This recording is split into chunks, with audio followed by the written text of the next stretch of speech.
Berkebun atau menanam tanaman di rumah kita itu sebenarnya adalah merawat kehidupan. Nggak cuma merawat diri kita sendiri ya, tetapi juga merawat lingkungan dan juga makhluk yang lain gitu, yang juga sebenarnya support ke kehidupan kita.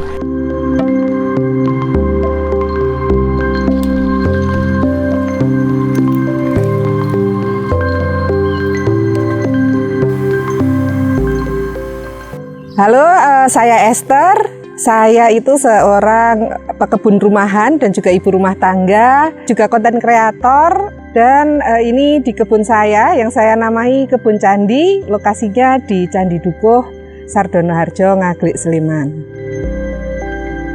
Awal mula saya berkebun di pekarangan rumah itu sebenarnya karena kekhawatiran dengan apa yang anak saya makan gitu.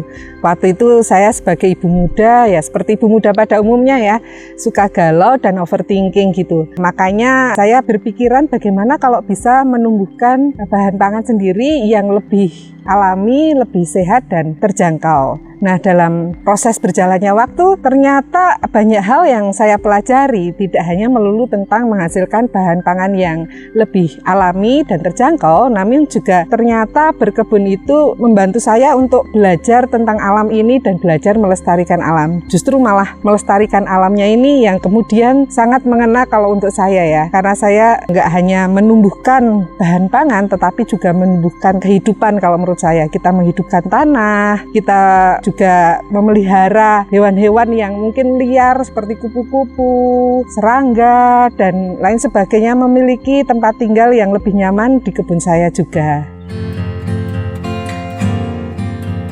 Awalnya konsepnya ya ketahanan pangan untuk keluarga seperti itu. Tapi seperti sudah saya jelaskan ya, ternyata dalam prosesnya ini gitu, saya ternyata tidak hanya belajar tentang bagaimana untuk menciptakan ketahanan pangan di keluarga, tetapi juga untuk melestarikan lingkungan, hidup yang lebih minim sampah, menciptakan ekosistem yang membahagiakan untuk banyak makhluk hidup. Nah, menurut saya ini hal-hal yang mahal, yang nggak bisa saya beli. Kalau cuman bahan pangan sih ya, saya bisa membelinya di pasar banyak. Bahkan saya bisa bilang mungkin lebih murah. Saya nggak perlu merawat, nggak perlu capek-capek mengurusnya. Jadi saya mengambil kesimpulan bahwa hal-hal lain selain saya menghasilkan makanan sendiri itu jauh lebih mahal nilainya daripada bahan pangan yang saya hasilkan.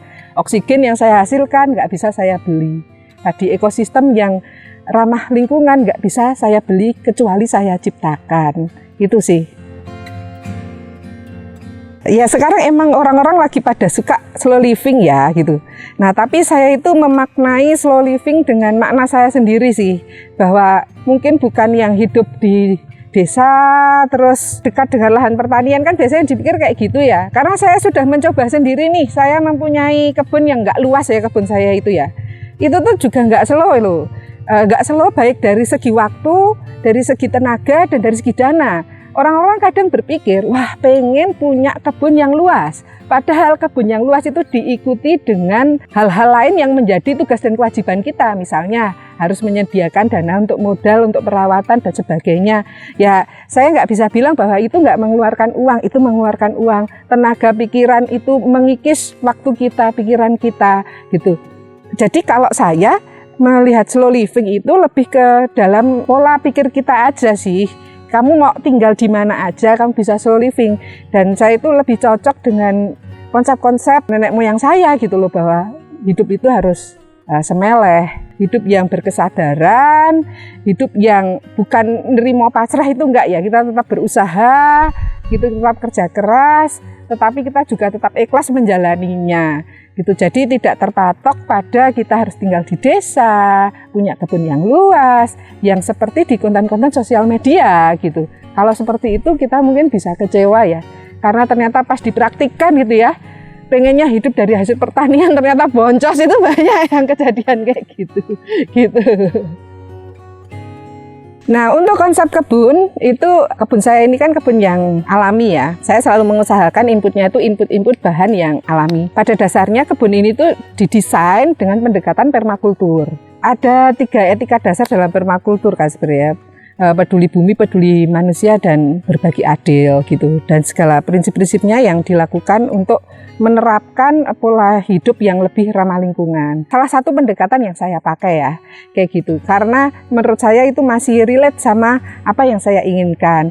Dan di sini itu saya berusaha untuk lebih minim sampah. Makanya saya mengelola sampah organik dari sampah rumah tangga maupun sampah organik kebun itu semuanya jadi kompos.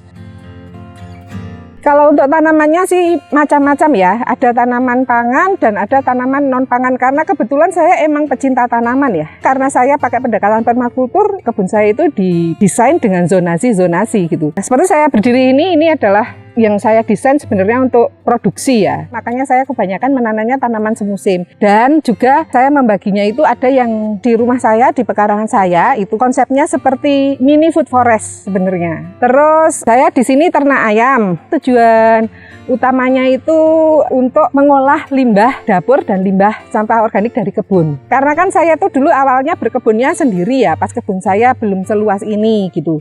Nah, setelah seluas ini kan saya minta tolong orang karena untuk bantuin saya, karena nggak mungkin saya kelola sendiri. Makanya biar mengelolanya lebih mudah, saya itu mengintegrasikan ternak itu selain untuk menyeimbangkan ekosistem, itu juga sebagai mitra saya dalam membuat kompos. Jadinya saya kan nggak perlu tenaga dan waktu ekstra untuk ngaduk-aduk maupun nyacah seperti itu. Dan itu udah kecampur sama kotoran ayam. Nanti palingan 1 bulan atau 2 bulan sekali itu saya panen, terus saya fermentasi lagi biasanya. Terus ada juga ikan, saya pelihara nggak cuma melulu untuk diambil ikannya ya, tetapi juga untuk memelihara tanaman. Untuk kolam ikannya itu ada kolam ikan yang memang konsepnya untuk aquaponik. Terus hewan lain di sini saat ini yang saya pelihara itu cacing. Ini juga mitra saya dalam mengolah kebun ya, karena cacing saya gunakan sebagai alat untuk mengolah sampah organik juga gitu. Dan komposnya yang dari sisa cacing yang saya gunakan untuk pupuk juga kayak gitu.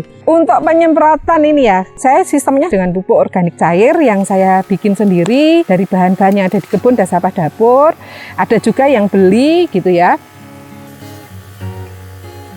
Jadi emang kebun saya ini yang utama emang tidak saya jual dalam bentuk produk. Kalau saya kelebihan hasil panen, saya bagikan ke tetangga. Kalau mau ngambil sendiri juga boleh. Karena emang jujur aja ya, kenapa model seperti ini yang saya pilih? Saya tuh sangat menyadari kebun saya nggak luas kayak gitu. Dan saya pengen bisa berkebun secara alami sesuai dengan apa yang saya yakini.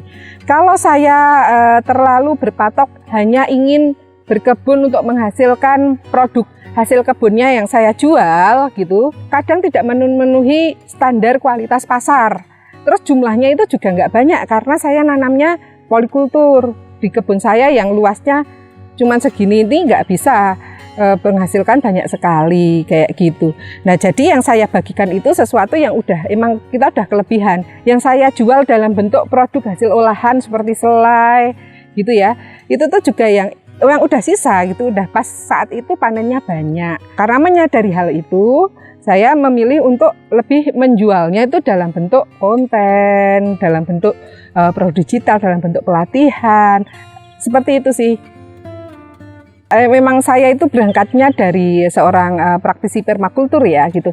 Pemanfaatan ruang untuk di rumah terutama untuk kebun yang produktif itu pertama berkebun itu harus memastikan desainnya itu sangat penting. Desain dalam artian jangan berpikir yang rumit-rumit ya, yang didesain pakai aplikasi yang canggih, enggak gitu.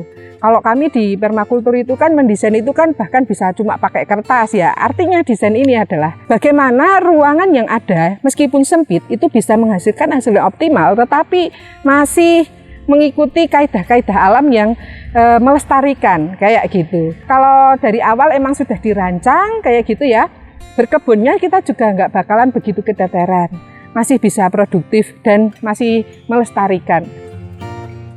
Saya itu kan biasanya berbagi cerita tentang perjalanan saya dalam berkebun, perjalanan saya dalam mengolah hasil kebun dan juga pangan lokal ya, karena saya juga punya perhatian yang khusus terhadap pelestarian dan juga konsumsi pangan lokal yang sehat gitu. Teman-teman bisa belajar dengan mengunjungi sosmed saya ada di Instagram, YouTube, TikTok, Facebook, snack video juga ada, namanya Kebun Candi.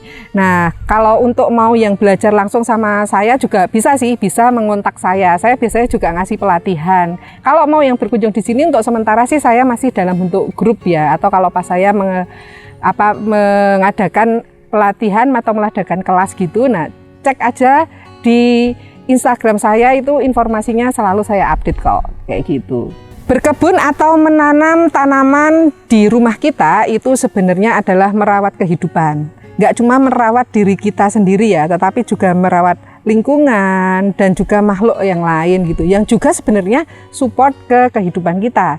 Makanya saya mengajak siapapun Anda gitu, kita bisa kok berkebun dari rumah masing-masing. Minimal kalau lahannya sempit gitu, di pot-pot masih bisa. Kalau belum bisa menghasilkan bahan pangan yang banyak, cuma bisanya nanam tanaman hias juga tidak apa-apa, karena tanaman hias pun itu penting, mereka bisa menambah oksigen kita. Jadi buat semuanya, berkebun itu mudah, bisa di mana saja, dan saya sih mengajak untuk selalu semangat berkebun, karena berkebun itu merawat kehidupan kita di dunia ini. Terima kasih sudah menonton video ini, dan jangan lupa untuk subscribe Cap Capung.